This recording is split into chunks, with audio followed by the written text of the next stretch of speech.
ठीक है बेटा, हम बात कर रहे थे बैरोमीटर, है ना, instrument which is helpful to measure the atmospheric pressure. हमने क्या किया, एक कंटेनर में Hg लिया बेटा, मरकरी, राइट ना, और इसमें एक ब्यूरेट या पेपेट लिया, राइट ना, जिसकी लेंथ अप्रॉक्स कितनी है 1 मीटर, और इसमें भी हमने क्या फिल कर दिया, मरकरी। और मरकरी फिल करने के बाद इसको इन्वर्ट कर दिया, अचानक से सडनली इसको इस टाइप से इसमें लगा दिया। क्लियर? तो इस केस में होगा क्या कि बेटा जो मरकरी है वो वेट के कारण किधर जाएगी बेटा, डाउनवर्ड, और यहाँ पे क्रिएट क्या करेगी, वैक्यूम। क्या क्रिएट करेगी बेटा, वैक्यूम। अच्छा बच्चों ध्यान देना, जब ये वैक्यूम क्रिएट करेगी तो ये जो पूरा एक्सपेरिमेंट है वो टॉर्सली नाम के एक साइंटिस्ट ने एक्सपेरिमेंट किया था इसको, राइट ना। तो इसीलिए यहाँ पर जो वैक्यूम है उस वैक्यूम का नेम है टॉर्सली वैक्यूम, राइट ना। और अगर ये टॉर्सली वैक्यूम है तो बेटा देखिएगा यहाँ पे वेपर किसकी होनी चाहिए, वही देखिएगा, जब वैक्यूम होता है तो उस केस में लिक्विड का क्या बन जाता है, वेपर। लिक्विड का क्या बन जाता है, वेपर। तो भाई यहाँ पे लिक्विड कौन सा है, Hg। दैट्स वाई यहाँ पर क्या होगा, मे बी यहाँ पर जो कंटेन होगा वो होगा Hg की वेपर। किसकी वेपर बेटा, Hg की वेपर। इस बात को भी ध्यान रखना। अच्छा दूसरी बात, अगर बेटा मैं आपसे कहूँ कि जैसे मून पर वैक्यूम है, क्या है, वैक्यूम है, और मेरे पास एक वाटर बॉटल है, ओके, वाटर बॉटल को मैंने ऐसे ओपन किया और जस्ट मैं अगर ऐसे पानी पीना चाहता हूँ, राइट ना, ड्रिंक करना चाहता हूँ वाटर ड्रिंक, तो उस केस में क्या होगा बेटा, उस केस में जो वाटर है जब निकलेगा बाहर तुरंत वेपर बन जाएगा। वाई, बिकॉज एटमोस्फियर में क्या है, वैक्यूम है ना। तो आप ध्यान रखिएगा, आपको इस टाइप का क्वेश्चन आ जाता है कि अगर मून पर कोई व्यक्ति वाटर पार्टिकल्स को अगर ऐसे ही फैला दे, राइट ना, या वाटर को ऐसे खाली करने की कोशिश करे, तो उस केस में क्या होगा, पूरा वाटर किस में कन्वर्ट हो जाएगा बेटा, वेपर में। समझ में आ रहा है, जिसको हम ये भी बोलते हैं कि बॉयल होने लगेगा। भाई वेपर कब बनता है, जब बॉयल होता है। वाटर वेपर कब बनता है, बॉयल होता है ना। तो इस चीज को भी थोड़ा सा ध्यान रखिएगा। तो बच्चों यहाँ पे वेपर किसकी हो सकती है, तो यहाँ पर वेपर केवल किसकी हो सकती है, Hg की, राइट ना। अगर यहाँ पे वाटर पार्टिकल्स का कंटेंट होता तो उस केस में ये जो है यहाँ पर प्रेशर आ सकता था, किसका, वाटर पार्टिकल्स का। ठीक है।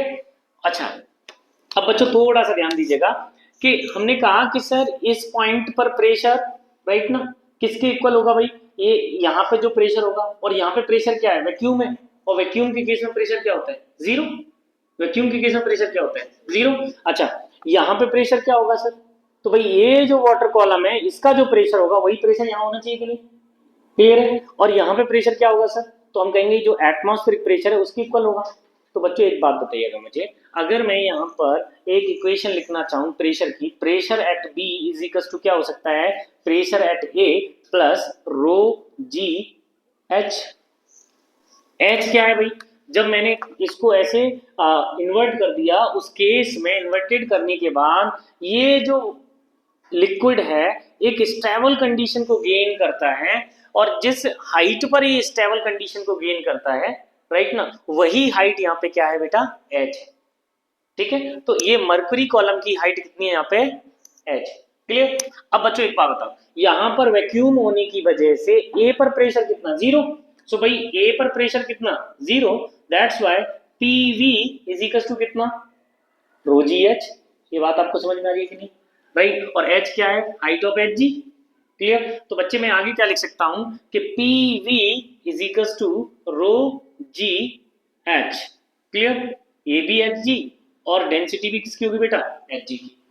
ठीक है। अब एक और बात ध्यान देना, बड़ा ही इंपॉर्टेंट पॉइंट, हमने क्या पढ़ा था कि भाई सेम लेवल पे या हॉरिजॉन्टल लेवल पे सभी पॉइंट्स पर प्रेशर क्या होता है, सेम होता है। at a common horizontal line, right ना, pressure equal at all points. Clear है कि नहीं, तो सभी पॉइंट्स पर प्रेशर कैसा होता है बेटा, इक्वल होता है। दैट्स व्हाई हम ये कह सकते हैं कि जो प्रेशर बी पर है वही प्रेशर सी पर है, और सी पर प्रेशर कौन सा है फिर, एटमॉस्फेरिक प्रेशर। दैट्स व्हाई हम यहाँ पे क्या कह सकते हैं कि P V is equal to P C is equal to P ATM is equal to कितना आ गया, रो जी एच। तो भाई यहाँ पर हमने ये निकाल लिया कि एटमॉस्फेरिक प्रेशर कितना है बेटा, रो जी एच। Point clear. अगर बेटा हमने एटमॉस्फेरिक प्रेशर पहले से हम जानते हैं कितना होता है, 1.013 into 10 to the power 5 pascal. Okay, rho की वैल्यू आप जानते हैं कितनी होती है, 13.6 into 10 to the power 3 into g की वैल्यू कितनी होती है बेटा, अप्रोक्स 10। क्लियर है। अब अगर इन सभी वैल्यूज को हम मल्टीप्लाई करते हैं, सॉल्व करते हैं, तो h की वैल्यू कुछ ना कुछ तो आनी चाहिए हमारे पास, राइट। तो h की जो वैल्यू हमारे पास मीटर में निकल के आती है वो निकल के आती है बेटा 0.76 मीटर, मीन्स 1 मीटर से कुछ कम, राइट। और इसी को अगर बेटा मैं किसमें बोलूं, सेंटीमीटर में, तो 76 centimetre of of centimetre of h जी। भाई किसका है ये, हाइट किसकी है भाई, एच जी की हाइट है ना, राइट। इसी को अगर बेटा मैं एम में बात करूं तो 760, भाई मीटर में 100 का मल्टीप्लाई करोगे सेंटीमीटर आ जाएगा, मीटर में यहाँ पर हम अगर 100 का मल्टीप्लाई करेंगे इस रीडिंग में तो क्या आ जाएगा सेंटीमीटर, और सेंटीमीटर में अगर 10 का मल्टीप्लाई कर देंगे तो यहाँ पे क्या आ जाएगा तो भाई 760 ऑफ एच जी, ये है मरकुरी कॉलम की height in a barometer for atmospheric pressure, right ना। लेकिन ये भी हम कहाँ मेजर करते हैं, ये भी ध्यान रखिएगा बेटा, ये हम मेजर करते हैं इक्वेटर पे, अर्थ के इक्वेटर पे, सी लेवल पे। कहां पर, सी लेवल पर। समझ में आ रही है मेरी बात। तो हमारे पास जो ये वैल्यू है इक्वेटर या सी लेवल पर है, ठीक है, और सी लेवल पर कितनी होती है 760 ऑफ एच जी। नोट करो फटाक से।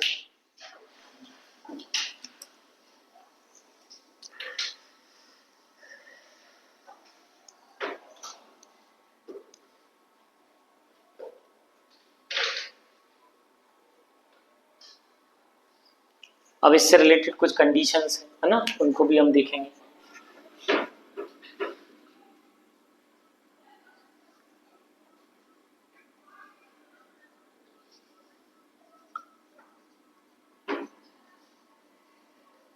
if water particle available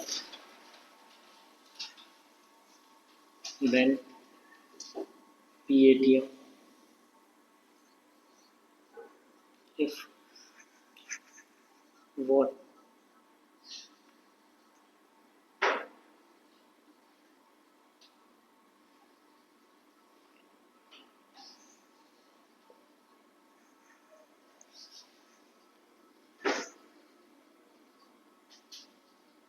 instead of Hg,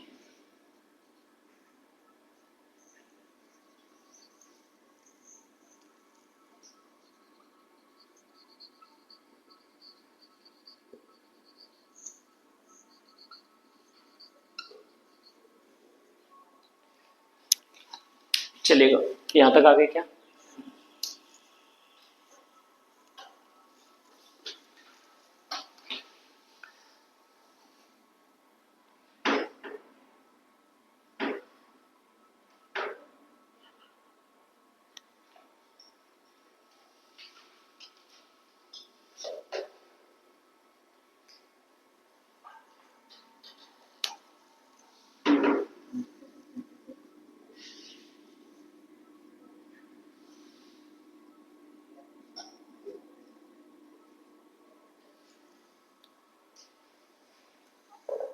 चलेगा।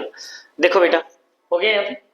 बच्चों ध्यान दीजिएगा, ये हमने फॉर्मुलेशन करके क्या निकाल लिया, एच की वैल्यू निकाल ली, राइट ना, ठीक है। Height of the mercury column, वहीं पे हमसे बोला कि सर अगर कहीं से कहीं तक इसमें वाटर पार्टिकल्स अवेलेबल होते तो उस केस में क्या होता, तो उस केस में वाटर पार्टिकल्स की वेपर होती, और वाटर पार्टिकल्स की वेपर कुछ ना कुछ फोर्स लगाती, वेट लगाती, इसकी वजह से जो रीडिंग आती पीएटीएम की वो क्या हो जाती, थोड़ी सी डिक्रीज हो जाती।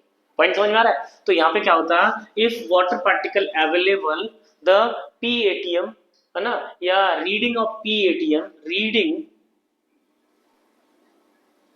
Of PATM decrease. समझ में आई मेरी बात? पीएटीएम की जो रीडिंग होती है वो क्या होती है, थोड़ा सा डिक्रीज आती, क्लियर है, फॉल्स रीडिंग आती है एक तरीके से, ठीक है। Next, if water is used instead of Hg then height of the water column. भाई अगर हमने अभी क्या यूज किया इसमें, एच जी, अगर एच जी की जगह हम इसमें वाटर यूज करते तब सर, तो उस केस में जो हाइट है वाटर की वो बदल जाती कि नहीं, क्योंकि बेटा आप जानते हैं कि वाटर की डेंसिटी और एच जी की डेंसिटी में 13.6 टाइम्स का डिफरेंस है कि नहीं है, क्लियर है। तो बच्चों यहाँ ध्यान दो कि अगर हमको निकालना है कि वाटर कॉलम की हाइट कितनी होगी, राइट। अच्छा एक और बात याद रखिएगा, प्रेशर को मेजर करने की नेक्स्ट यूनिट जो हमारे पास बनती है वो बनती है mm of hg equivalent height, या फिर 1 mm ऑफ hg को क्या बोलते हैं, टॉर। ठीक है, तो pressure of ATM atmospheric pressure measure करने के लिए हम लोग टॉर का भी यूज करते हैं।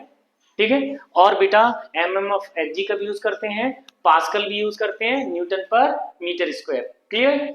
अब हमें क्या निकालना है, ये सेकंड वाला पॉइंट। ठीक है, तो सेकंड वाले पॉइंट के लिए हम क्या करेंगे, देखो जरा, इसको नोट कर लिया आपने सभी ने।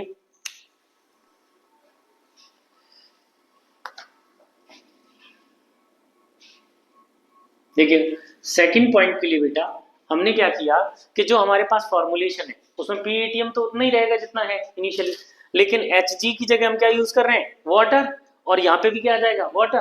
दैट्स वाई अगर हम कहें कि पी है ना rho g h water column density of water is equals to rho g h mercury and height of mercury, ऐसे ही कुछ होगा।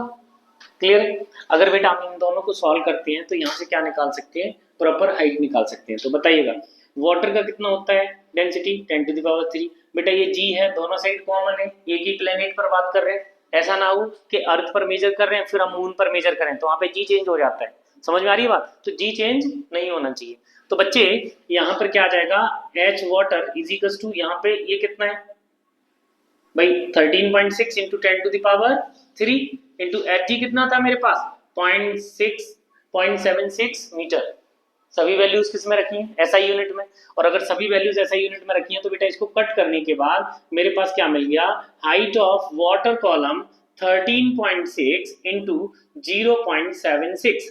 बच्चों थोड़ा सा ध्यान दीजिएगा, ये 0.76 की जो वैल्यू है क्या वो 1 से कम है, लेस देन 1 है, और अगर किसी का भी मल्टीप्लाई लेस देन 1 से किया जाए तो वैल्यू क्या होती है सर, जो उसकी वैल्यू है उससे कम आएगी, राइट ना, इनिशियल वैल्यू से कम आएगी। तो भाई अभी वैल्यू कितनी है 13.6, 75 टाइम्स है ना ये एक तरीके से।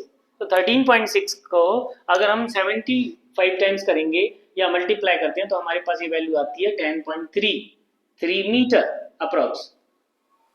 कितनी आ गई 10.33 मीटर। अब बच्चों एक बात बताओ, एक ट्यूब जो है ग्लास की हमें ट्यूब बनानी है, और कितनी हाइट की 10.33 मीटर की। ठीक है, तो 10.33 मीटर की अगर कोई ट्यूब बनानी है तो आपको पता है 10 मीटर कितना होता है। आपकी जो ये बिल्डिंग है 3 फ्लोर है इसमें, राइट ना, आप एक फ्लोर की डिस्टेंस कितनी है अप्रोक्स 3 मीटर। भाई एक फ्लोर से एक फ्लोर की अप्रोक्स 3 मीटर, 3 मीन्स आप समझ लो कि अगर हम ग्राउंड फ्लोर से लेकर टॉप फ्लोर तक की एक ट्यूब बनाते हैं ग्लास की, तब जाके इतना बड़ा ग्लास का एक कॉलम बन पाएगा हमें। क्या इतना बड़ा कॉलम बनाना संभव है, नहीं है। इसीलिए हम हैवीएस्ट फ्लूइड का यूज करते हैं ताकि जो हाइट आए वो मिनिमम आ जाए। पॉइंट क्लियर है। तो यहाँ पे ये क्वेश्चन तो आता है कि वाटर कॉलम की हाइट कितनी होती है, तो आंसर भी सही है कि वाटर कॉलम की हाइट फॉर एटमॉस्फेरिक प्रेशर कितना होगा 10.3 metre. But it is impossible to design a glass tube, ठीक है, या long glass tube. Point clear है। तो ये इंपॉर्टेंट पॉइंट है, ध्यान रखिएगा कि अगर मर्करी की जगह हम क्या यूज करेंगे बेटा, वाटर यूज करेंगे तो 10.3। अगर हम वाटर की जगह बेटा ऑयल यूज कर देता तो ऑयल की डेंसिटी 800 केजी पर मीटर क्यूब। तो बेटा हम क्या करते हैं, यहाँ पे यहाँ ऑयल लिखते, यहाँ पे ऑयल लिखते, ऐसे ही सॉल्व करते हैं, सॉल्यूशन करके आंसर दे देते हैं। पॉइंट क्लियर, नोट करो फटाक से।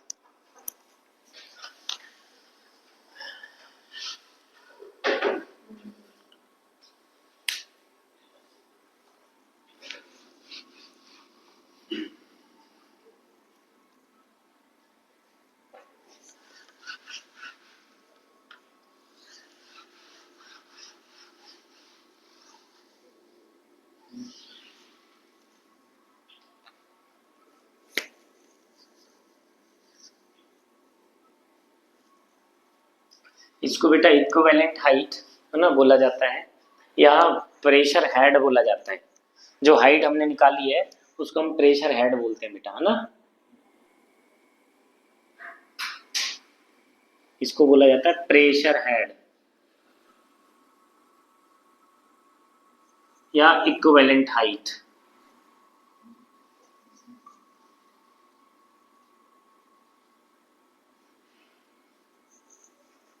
प्रेशर हेड या इक्विवेलेंट हाइट।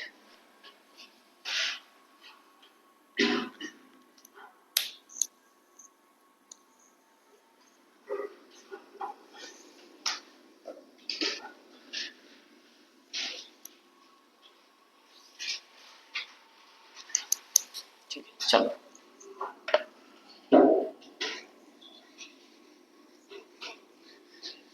सभी को क्लियर।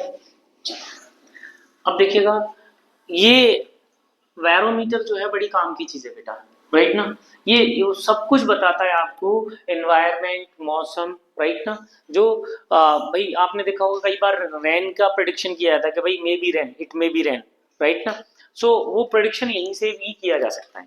कैसे बच्चों ध्यान दीजिएगा, अगर सडन इसका जो लेवल है वो फॉल कर जाए, सडन इसका लेवल क्या कर जाए बेटा, फॉल कर जाए, तो उस केस में क्या करते हैं हम लोग, ये बताते हैं कि सर सडन फॉल का मीन्स है कि अब बरसात या आंधी या तूफान या टोरंटो आने वाला है, राइट ना। ध्यान रखिएगा, अगर इस लेवल को, जैसे ये हर जगह पर अवेलेबल होता है जहां पर मौसम विभाग जो होता है, राइट ना, वहां पर ये हमेशा रखा रहता है, ठीक है। और इसकी रीडिंग कम से कम 2 टाइम्स ली जाती है, मॉर्निंग में, अर्ली मॉर्निंग, और इवनिंग में 5 to 6 में इसकी रीडिंग ली जाती है, ठीक है। तो सिमिलर केस में अगर किसी ने देखा कि इसका जो लेवल है वो सडन फॉल कर गया, तो इसका मतलब है कि अभी आंधी तूफान आने वाला है, ठीक है। और अगर इसका लेवल धीरे धीरे फॉल कर रहा है तो इसका मतलब क्या होगा, बरसात होने वाली है, इट में भी रहे, राइट। और अगर बेटा इसका लेवल जब फॉल था उसके बाद धीरे धीरे ग्रेजुअली राइज कर रहा है, तो इसका मतलब है मौसम फिर से क्लियर होने वाला है, सामान्य होने वाला है, जैसा है वैसा होने वाला है। पॉइंट समझ में आ रहा है आपको। तो यहीं से हम बताते हैं कि अगर प्रिडिक्शन होता है कि भाई यहाँ इस एरिया में जो है आंधी तूफान आने की संभावना है, राइट ना, तो यहीं से बताया जाता है। अब आंधी तूफान क्यों बच्चों, ध्यान दीजिएगा, अगर यहाँ से एयर फास्ट मूव करेगी, तो एयर जब फास्ट मूव करती है तो प्रेशर क्या होता है, डिक्रीज हो जाएगा, और जब प्रेशर डिक्रीज हो जाएगा तो उस केस में यहाँ पे क्या आने वाला है, आंधी तूफान। भाई इस एरिया के प्लेस को लेने के लिए कोई मीडियम तो आएगा, यहाँ का मीडियम फास्ट मूव कर गया, पॉइंट क्लियर है, तो भाई दूसरा आएगा तो अचानक से ही तो आएगा। सो आंधी तूफान आने पर सडन फॉल होता है, राइट ना, रेन होने पर ग्रेजुअल फॉल होता है, और मौसम का क्लियर होने के लिए ग्रेजुअल राइज होता है। तो ये पॉइंट लिखिएगा, फर्स्ट पॉइंट लिखिएगा, if sudden fall in mercury column या barometer column, in if sudden fall in barometer column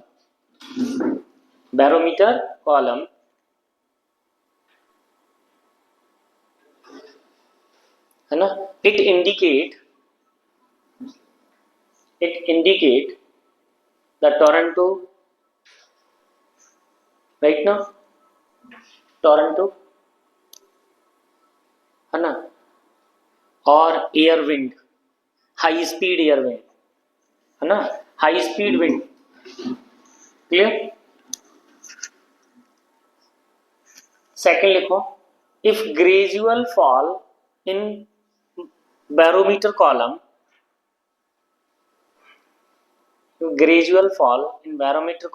it indicate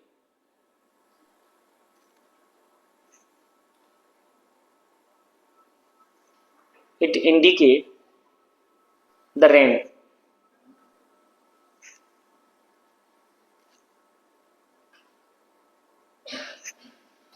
ठीक है। थर्ड लिखेंगे, if gradual rise in mercury column,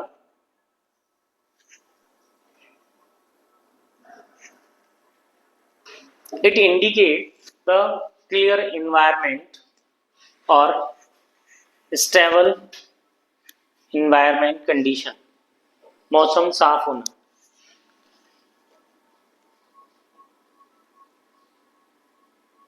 clear है बेटा, ठीक है।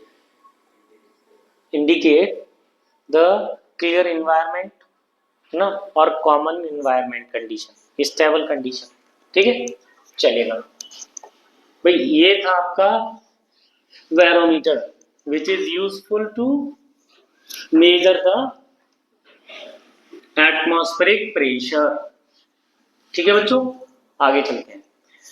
अगेन लिखेंगे मैनोमीटर। Manometer, manometer.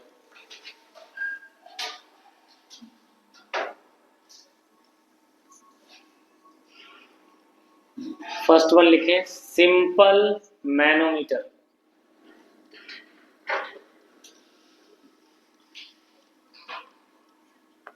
बेटा ये कोई पाइप है, इस पाइप में हमने इस टाइप का एक U2 मैनोमीटर लगा रखा है, और ध्यान दीजिएगा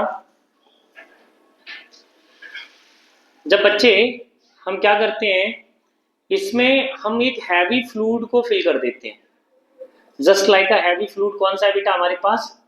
मरकरी। ठीक है, और ये एक पाइप है जिसका क्रॉस सेक्शन हमने देख रखा है। इसमें एक पाइप में क्या लगा रखा है? Simple manometer, U2 manometer, right ना। तो बच्चे यहाँ पे प्रेशर ये है, तो इस प्रेशर जो है ना, ठीक है, और ये क्या चीज है इसमें? मरकरी। क्या फिल है? मरकरी।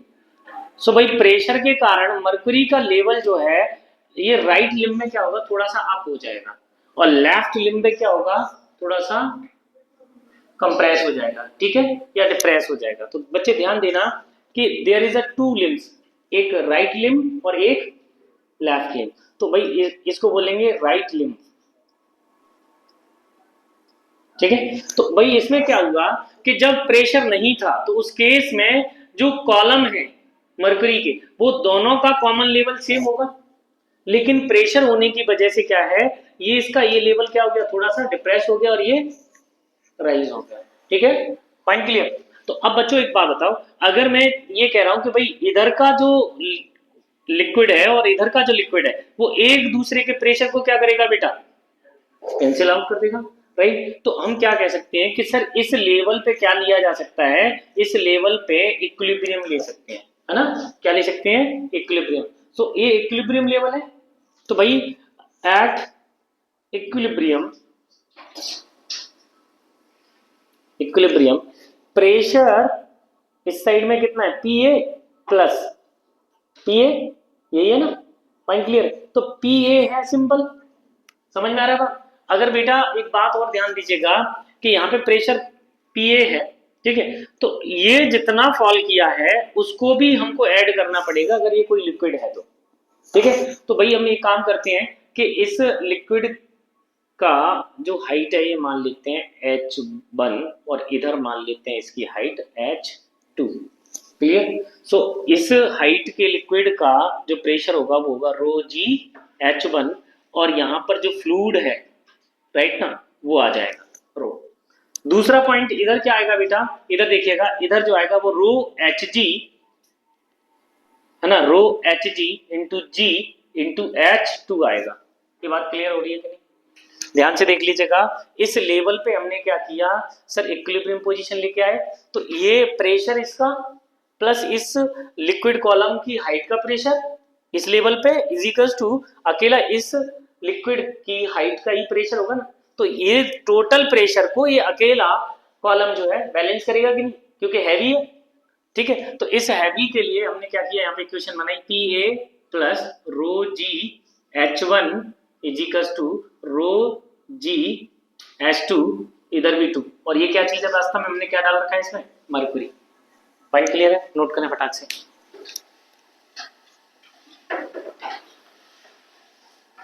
इसको ओपन ट्यूब मैनोमीटर भी बोलते हैं बेटा, क्योंकि एक साइड ओपन है ना, इसको भी लिख लेना।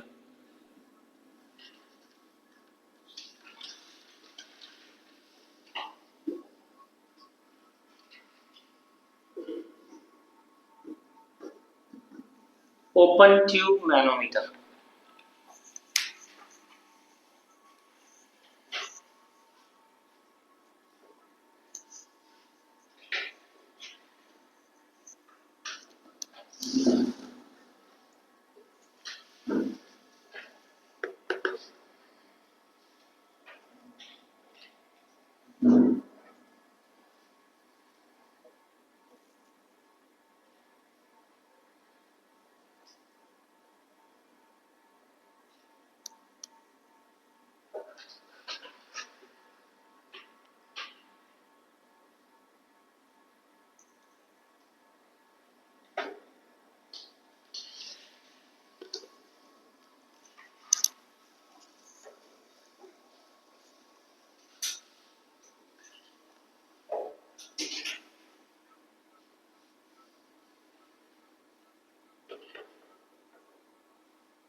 सही बात समझते हैं? क्लियर?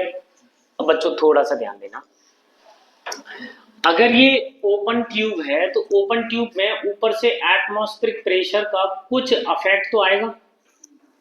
अगर हम एटमॉस्फेरिक प्रेशर को यहाँ पे कंसीडर करते हैं तो उस केस में राइट साइड का जो बैलेंस होगा वो प्लस एटमॉस्फेरिक प्रेशर हो जाना चाहिए। बात समझ में आ रही है? अगर कंसीडर करते हैं तो अगर हमने कंसीडर किया तो यहाँ क्या लिख सकते हैं, पी नॉट एटमॉस्फेरिक प्रेशर या पी एटीएम। तो बच्चे यहाँ पे भी क्या आ जाएगा हमारे पास, पी नॉट या पी एटीएम। अब एक बात ध्यान देना, यहाँ पे क्या था, if we consider P ATM, ठीक है ये केस। अब बच्चों अगर यहाँ पे फ्लूइड है, लिक्विड है, तो लिक्विड कॉलम की हाइट है, उसका प्रेशर होगा। सपोज करो इसके अंदर गैस है, तो गैस के कॉलम का जो प्रेशर इफेक्ट होगा वो क्या होगा, भाई गैस में तो सभी जगह पर प्रेशर सेम होता है। इस कमरे के अंदर गैस फिल की जाए तो सभी पॉइंट्स पर प्रेशर क्या होगा, सेम होगा। समझ में आ रही बात? क्योंकि गैस पार्टिकल पे ग्रेविटी का इफेक्ट हम क्या मान के चलते हैं, नेग्लिजिबल। यही पास्कल्स लॉ है। पॉइंट क्लियर है कि नहीं? तो बच्चे अगर हम यहाँ पे मानते हैं कि भाई गैस है, इधर क्या है, गैस है, तो उस केस में क्या हो जाएगा, P A is equal to P naught plus rho two G H two. Clear? और अगर मैंने निकाला P A minus P naught is equal to rho two G H two. Point clear? तो बच्चों ये क्या हो जाएगा, ये हो जाएगा एब्सोल्यूट प्रेशर ना, या गेज प्रेशर, क्या बोलते हैं इसको, gauge pressure. Gauge pressure, difference between pressure and atmospheric pressure क्या होता है, गेज प्रेशर, राइट ना? क्या होता है, difference between pressure and atmospheric pressure क्या होगा, गेज प्रेशर। तो इसी को हम बोलते हैं गेज प्रेशर। इस टर्म को क्या बोलेंगे बेटा, गेज प्रेशर। नोट करो इसको,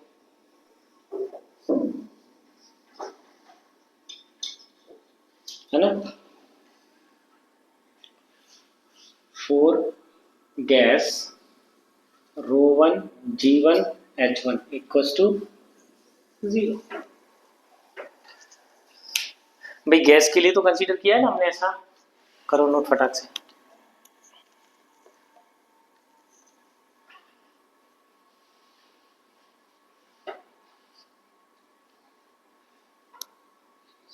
हाँ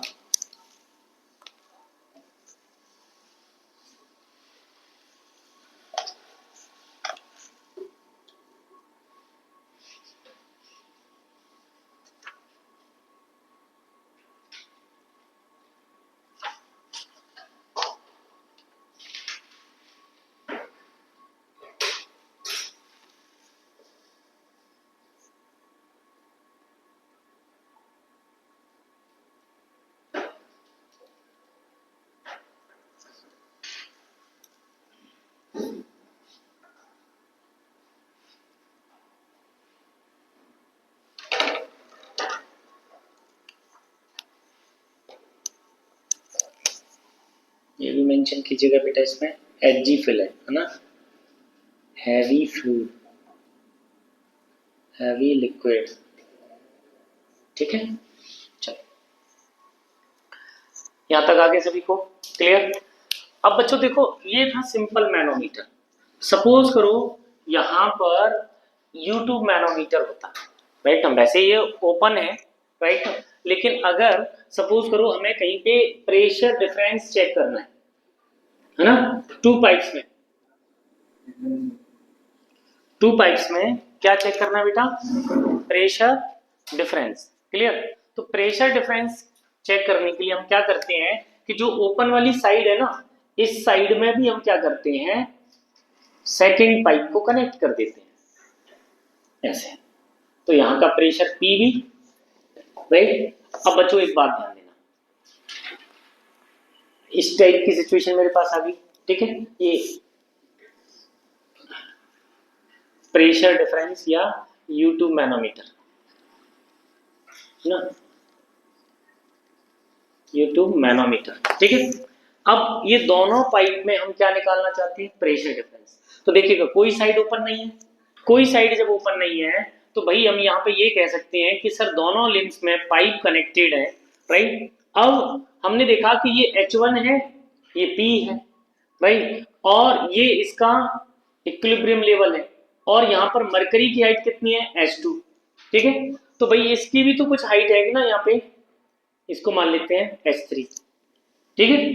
अब एट इक्विलिब्रियम क्या होगा, एट इक्विलिब्रियम क्या होगा बेटा, देखिएगा ध्यान से कि हमारे पास इक्विलिब्रियम के केस में प्रेशर वाला पॉइंट तो यहां से हट जाएगा, तो देखिएगा pressure in pipe A plus pressure of column, right ना, इज इक्वल्स टू कितना आ जाएगा, pressure due to the mercury column plus pressure due to the liquid inside a pipe B column plus pressure B, होगा कि नहीं होगा भाई। इधर वाले ये और ये मिलकर जितना प्रेशर क्रिएट कर रहे होंगे इस साइड में, ये प्लस ये तीनों मिलकर क्रिएट कर रहे होंगे। पॉइंट क्लियर है। तो बच्चे हम क्या करेंगे यहाँ पे, हम यहाँ पे निकाल लेंगे रो 3GH3 प्लस PB, आ गया कि नहीं। अब बच्चों एक बात बताओ, प्रेशर किस पाइप में ज्यादा है, तो आप देखिएगा हैवी फ्लूइड ये है ना, इस हैवी फ्लूइड को ये कंप्रेस यहाँ पे सप्रेस करने वाला यही है ना, और ये राइज कर रहा है इधर, तो इसका मतलब इधर प्रेशर कम होगा तभी तो इधर राइज होगा। आप लोगों ने वो रस्सा खींची देखी है, राइट ना भाई, मिड पॉइंट से जिस साइड में हम खींचे जाते हैं वो क्या होता है भाई, वो लूजर होता है। पॉइंट क्लियर है, पॉइंट क्लियर है कि नहीं है, किधर विनर क्या करेगा, खींच लेगा ना, और हम खींच गए इस साइड में तो क्या हो गया, हम लूजर हो गए, और जिन्होंने खींचा है वो विनर हो गए। तो आप बताइएगा इसका प्रेशर अगर ज्यादा होगा तो हैवी पार्टिकल्स को क्या किया, इसने शिफ्ट कर दिया ना, दैट्स व्हाई इधर प्रेशर इससे ज्यादा है कि नहीं। दैट मींस यहाँ पे ये क्या कह सकते हैं कि यहाँ से कंक्लूजन हमारे पास ये भी आ गया कि PA is greater than PB।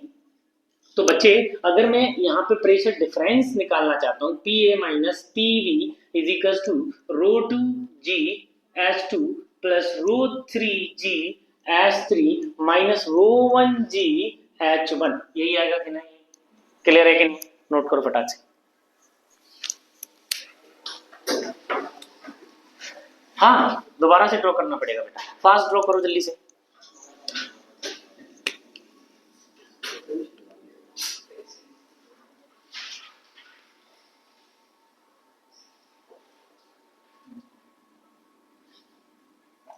इसी का एक रेसिप्रोकल टाइप का हमारे पास इंस्ट्रूमेंट बनता है ना, इन्वर्टेड U2 थर्ड,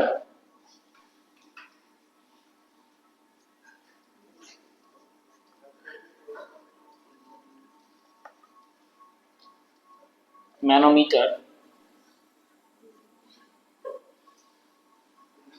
बच्चे बातें नहीं,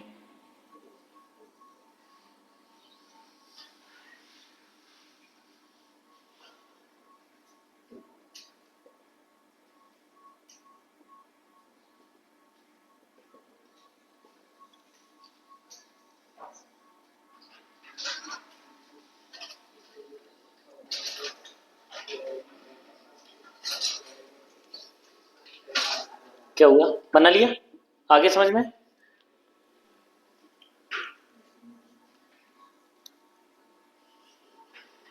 लाइट फ्लूइड या लो डेंसिटी फ्लूइड यूज करते हैं इन्वर्टेड मैनोमीटर में।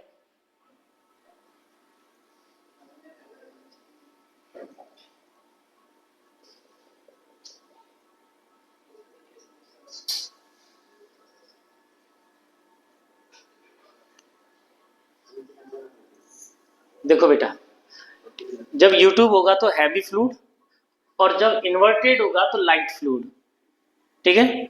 इसकी सेंसिटिविटी जो है वो ज्यादा होती है भाई, ये ज्यादा सेंसिटिव है, ठीक है। पॉइंट क्लियर है, इसमें तो प्रेशर चेंज होगा तभी ये चेंज होगा आसानी से, ठीक है, क्योंकि ये हैवी फ्लूइड है और वो लाइट फ्लूइड है, थोड़ा सा भी प्रेशर में चेंज आएगा वहां पे डिफरेंस क्रिएट करके बताएगा। क्लियर है कि नहीं है, नोट करो फटाक से।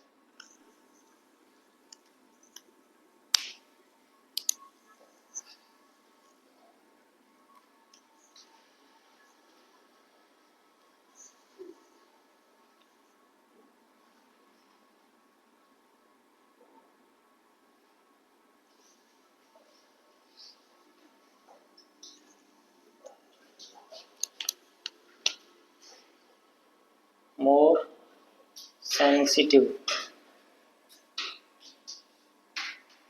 more sensitive than U2.